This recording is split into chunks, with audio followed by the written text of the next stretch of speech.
Since the establishment of the structured dialogue platform process in December 2022, we have registered tremendous progress with growing consensus, trust, and confidence in this particular initiative. We have also seen an inclusive and transparent consultative process as we institutionalize dialogue on economic and governance reforms, underpinning Zimbabwe's areas clearance and debt resolution process. You will recall that the reforms are underpinned by the following strategic pillars. 1. Economic growth and stability reforms. 2. Governance reforms. And 3. Land tenure reforms. The Zimbabwean economy has shown resilience, registering a 5.3% growth in 2023. This is projected to grow by 2% in 2024, mainly on account of El Nino-induced drought, which affected our agricultural production.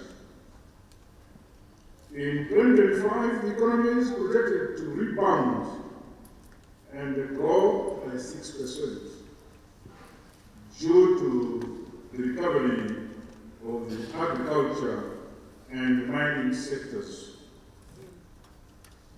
Despite the challenges associated with the external debt overhang, global climate shocks, and the albatross of the illegal economic sanctions, Zimbabwe is realizing key milestones. Government remains committed to maintaining fiscal discipline through sustainable budget deficits of less than 2% of our GDP. Similarly, tight monetary policy to support the effective management of money supply growth will remain in place. Coordination between fiscal and monetary policies will ensure stability of the exchange rate and the low single-digit inflation. To bolster macroeconomic stability, my government, and I have already before, introduced a new local currency, the Zimbabwe gold, which we call ZiG. In addition, all Reserve Bank of Zimbabwe foreign currency liabilities were transferred to Treasury. And these are now being financed through the national budget. In terms of the exchange rate, there is now greater flexibility on the foreign exchange market.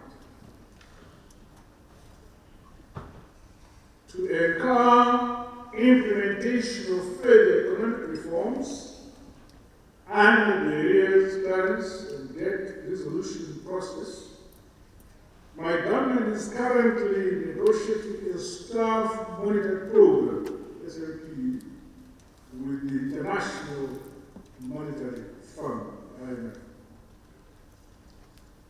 The implementation of any reforms under the SLP, however, impacts negatively on the vulnerable groups of our population. In this regard, the protection of the vulnerable groups through effective social protection programs is of critical importance to my government. With regards to the land tenure reforms,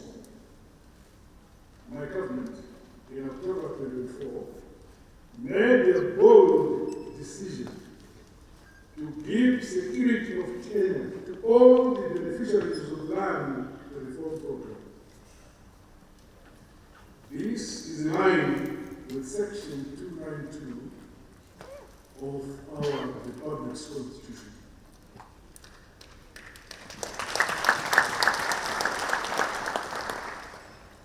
All land held by the beneficiaries of the Land Reform Program and the 99-year leases, offer letters, and permits will now be held under bankable, registrable, and transferable tenure documents.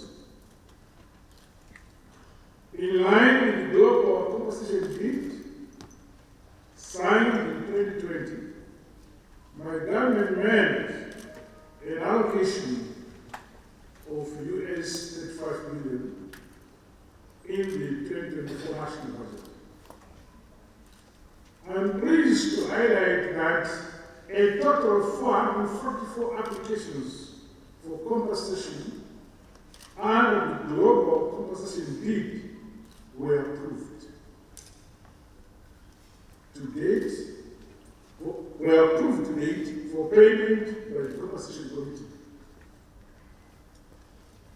An amount of US $20 million was allocated in the 2024 national budget for compensation of funds protected by bilateral investment protection and promotion agreements. So far, 94 applications have been approved for payment. The government people of Zimbabwe deem it in their fundamental interest and part of their national character to consolidate constitutionalism, the rule of law, good governance, and the protection of constitutionally enshrined rights and freedoms. Governance reforms are therefore guaranteed under the Second Republic. A country-wide decentralization of our judicial delivery system is ongoing. Meanwhile, the fight against corruption is being strengthened with the anticipated enactment of the Whistleblower Protection Bill, Witness Protection Bill, Anti-Corruption Amendment Bill, as well as the Assets and Conflict of Interest Bill. Further, the Private Voluntary Organization PVO's bill is expected to enhance transparency and accountability within that sector, while also augmenting our fight to prevent the financing of terrorism and the money laundering through PVOs. In order to improve the human rights environment in the country, the abolition of the death penalty bill is undergoing parliamentary approval processes. The Zimbabwe Human Rights Commission is being decentralized. The establishment of the Zimbabwe Independent Complaints Commission, in line with Section 210 of our Constitution, will undoubtedly enhance the culture of transparency and accountability in our security sector. Ladies and gentlemen, since our last high-level structured dialogue platform meeting in June 2023, and following the successful national harmonized elections in August 2023, the reforms and modernization of various aspects of our public sector have been scaled up. Meanwhile, transformative infrastructure development projects across the country are changing the quality of life of our people.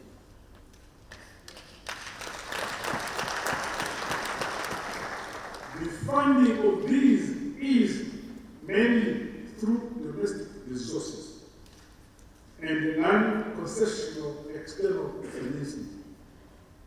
These should primarily be funded through long-term concessional financing, including public-private partnerships. The successful implementation of our area's clearance and debt resolution strategy is key for Zimbabwe to unlock new concessional external financing, critical for achieving our economic development objectives. I call for the continued support of the international financial institutions, development partners, our creditors, and the international community for the areas clearance and debt resolution process.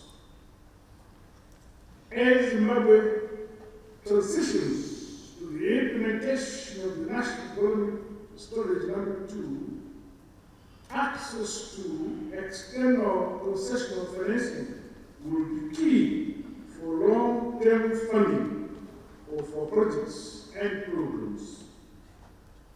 I'm looking forward to achieving the set objectives of this structured dialogue. I call for continued support of our creditors and development partners as envisaged in the roadmap to be presented at this forum by the Minister of Finance, Economic Development and Investment Promotion. We welcome, as a government, the appointment of Global Sovereign Advisor and the Cape Lacas as financial and legal advisors, respectively. This significant milestone was achieved through support of the African Legal Support Facility, to whom I express my gratitude.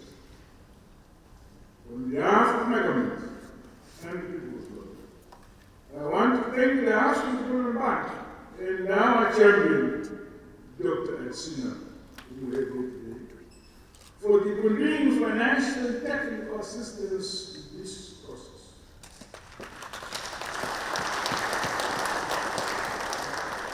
Gratitude is further equally extended to our high-level facilitator, former President and colleague of the Republic of Mozambique, His Excellency João Joaquim Chissano, for his support, including engagements with various stakeholders. To our development partners, we are indeed appreciative of your unwavering backing and solidarity. In conclusion, may I reiterate the government's strong determination to see these areas clearance and debt resolution process realize our intended results. We call on stakeholders to get on working with us in pursuit of the resolution of Zimbabwe's debt profile toward sustainable and inclusive economic growth. I thank you all sincerely for participating in this forum and invaluable insights and contributions. God bless you all.